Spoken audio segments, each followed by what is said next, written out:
What's up, everyone? So I have been sharing with my clients online about abs. Everyone's wanting to slim down their midsection. Summer's right around the corner, so we're really talking about abs right now.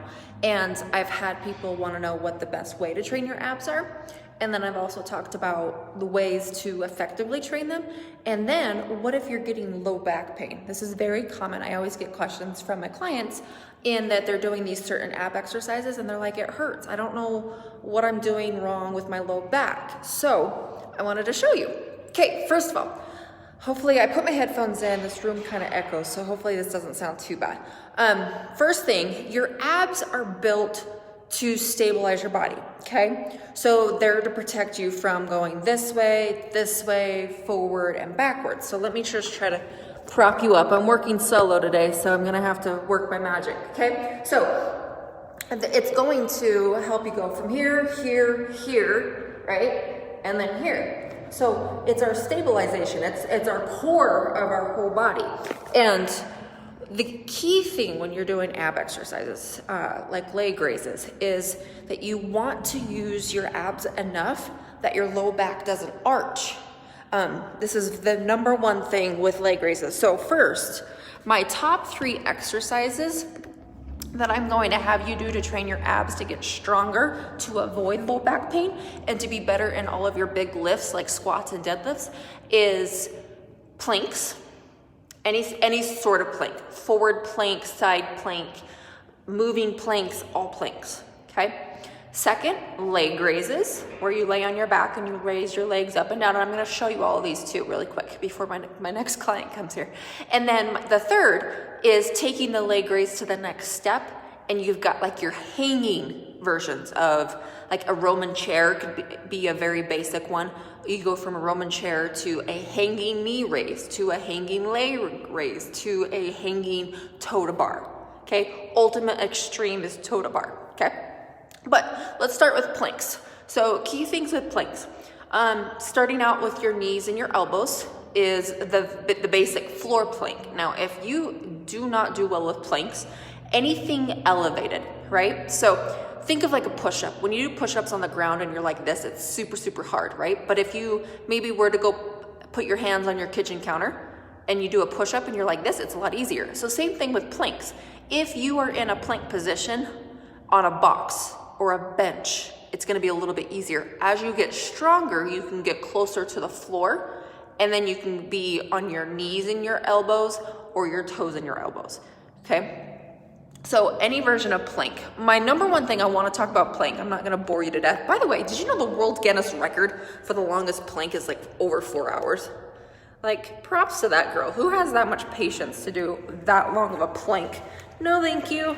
Okay, so I wanted to set you up really quick right here. Okay, so a plank, obviously, we don't want our butt in the air, right? And then I don't want you too low. You see that arch in my low back?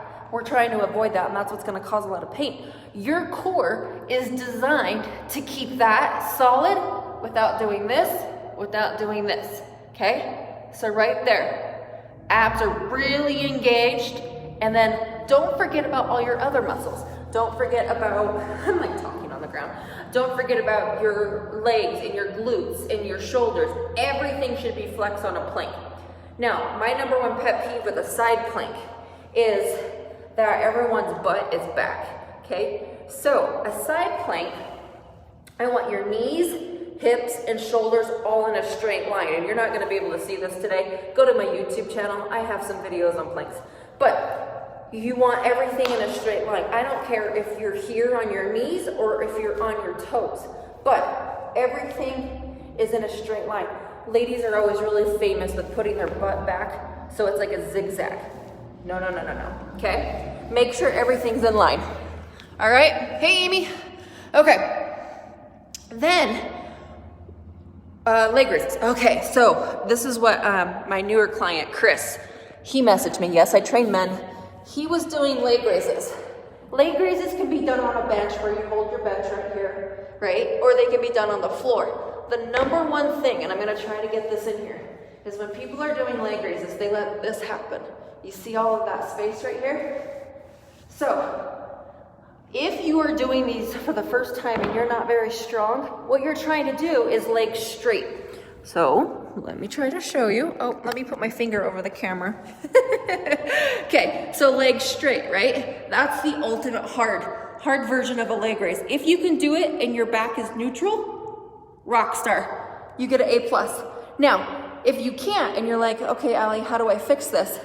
The closer your heels are to your butt, the easier it is. So you might start out with like a heel tap versus a leg raise, because that's how you can keep your low back from arching and you can keep your abs engaged.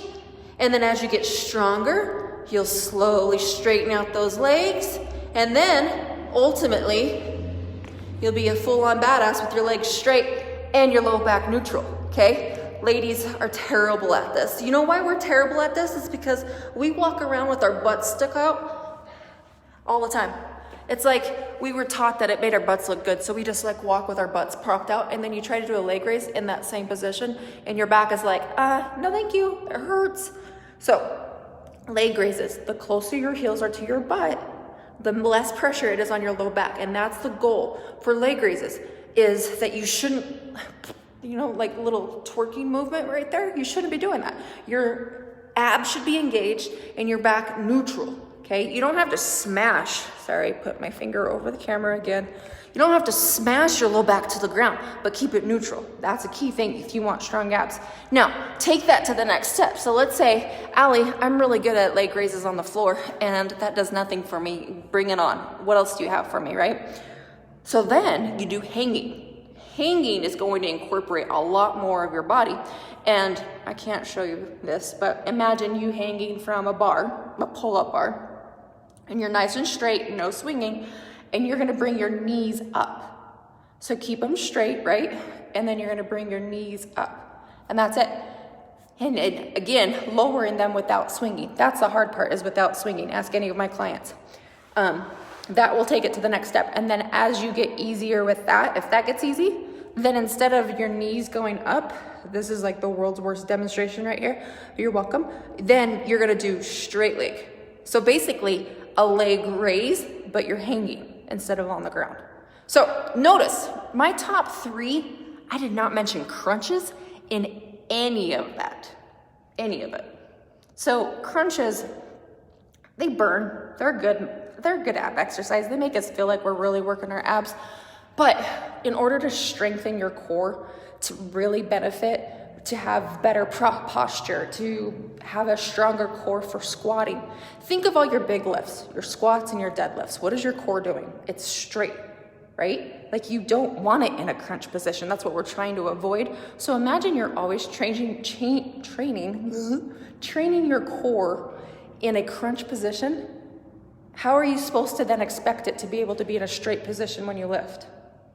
Like you're asking it for something that you've never done before. That's like me asking you guys to do something you've never done before and expect it to be perfect. Like, no. Okay? So, train your core in a straight position. We got planks, all versions of planks. We've got leg raises where you lay on the floor and you raise your legs up. And then we've got hanging, ultimately the hardest. Toes to bar. If you don't know what toes to bar are, Google it. Google will help you out. And my YouTube channel. Make sure you check out my YouTube channel. I have so many exercises on there. If any of you are like, I don't know what to do in the gym, just scroll down my YouTube channel. I have all of my exercises for free. Or if you're like, I would really love for somebody to put all these workouts and all these exercises into a program that is thought out with reps and sets and how-to videos, check out my website, because that's what I do for you. Because there's a bunch of information online, okay? Personal training, it's not a secret. Like exercises are not a secret. I'm not keeping this from you.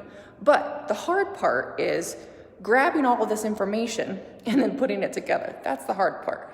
And then also wondering why certain things hurt your body versus other things. So, but I just wanted to share that. Top 3 ways to train your abs most effectively. Let me know if this was helpful. Let me know if you've had any other issues.